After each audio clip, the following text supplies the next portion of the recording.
আলাইকুম আপুরা ভাইয়ারা।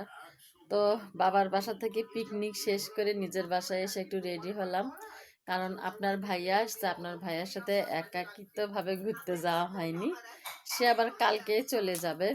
তাই একটু আপনার ভাইয়ের সঙ্গে একটু বের হব, আহ, ঘুরতে বের হব। জাস্ট শুধু আমাদের গাইবান্ধা শহরটা একটু ঘুরে আসবো আর কি। অনেক ঠান্ডা লাগবে, তাই দুইটা শীতের কাপড় পরেছি, একটা মোটা শাল নিয়েছি। তো আমরা এখন ঘুরতে গেলাম, গাড়ি নিয়ে ওয়েট করতেছে, তো আমি এখন গাড়িতে উঠবো। তো বন্ধুরা যাচ্ছি ঘুরতে, তাকে সময় দেওয়া হয়নি। আজকে লাস্ট ফিনিশিং তার সঙ্গে একটু ঘুরে আসবো, আর আপনাদের সাথে সব কিছু একটু একটু করে শেয়ার করবো। আর ঠান্ডা কিন্তু প্রচুর, বাহিরে কিন্তু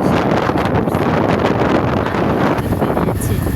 আর সাথে আছে আমাদের চাঁদ মামা। এই হচ্ছে রোড কিন্তু প্রায় ফাঁকা, এটা হচ্ছে আরেকটা ব্রিজ। তো একদম গ্রাম সাইডে চলে এসেছি, একদম অন্ধকার। আর এই দেখুন চাঁদ, আর আপনার ভাইয়া চায়ের আড্ডা দিচ্ছে। এটা হচ্ছে মাঝখানে একটা রোড। আর এখানে দেখুন একটা মস্ত বড় একটা গাছ, কিন্তু অন্ধকারের জন্য দেখাতে পাচ্ছি না। ও একটা ট্র্যাক আসতেছে, তো দেখুন এটা একটা হচ্ছে শিমুল গাছ, আর তার সাথে আছে টং। এই টঙের মধ্যে এখন বসবো। অনেক ঠান্ডা, তো আপনার ভাইয়া চায়ের আড্ডা দিয়ে আসলো। বলতেছে এমন ঠান্ডা হলে কি করব। তো যাই হোক, দুইজনে একটু একান্তই সময় কাটানোর জন্য এই গ্রাম সাইডে, আমরা বেশিরভাগই গ্রাম সাইডে চলে আসি একটু সময় কাটার জন্য। মানে গ্রামের দৃশ্যগুলো অনেক ভালো লাগে, আর এখানে অনেক ঠান্ডা, কিন্তু রোডের পাশের জন্য তাই একটু বসলাম। এখানে দেখুন কি কুয়াশা দিয়ে ভরা, একদম পুরোটাই কুয়াশা। আর এই দিকটা তো পুরোটাই অন্ধকার, গাছ পিছনে, এই আর কি। তো এখন আমরা চা খাবো। তো দেখুন রচা নিয়েছি দুইজনে, আপনার ভাই খাওয়া শুরু করে দিছে। আর রোড তো পাশে, আর আমরা একটু দূরে আছি। তো আসেন বন্ধুরা, চা খাই। চা খেতে খেতে কথা বলি। আসলে জীবনে দুঃখ কষ্ট থাকবেই। জীবনটা হচ্ছে হাসি দুঃখ সবই আপনার হাতে।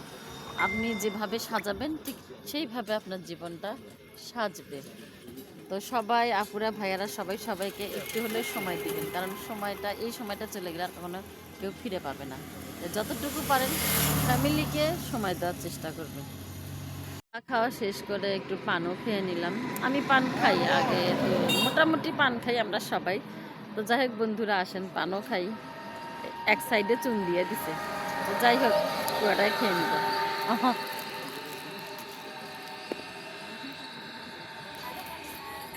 পান খেলে মন ভালো থাকে, গাটা গরম হয়ে কাজ করতে ভালো লাগে। আমরা একটু বাসার উদ্দেশ্যে রওনা দিব, আপনার ভাইয়া বলতেছে ওঠো ওঠো। তো যাই হোক যাবো এখন, কারণ অনেক ঠান্ডা পড়ছে। তো দেখি শুনি উঠি, বাবারে দেখি শুনি উঠলাম। তো বন্ধুরা দোয়া রাখেন।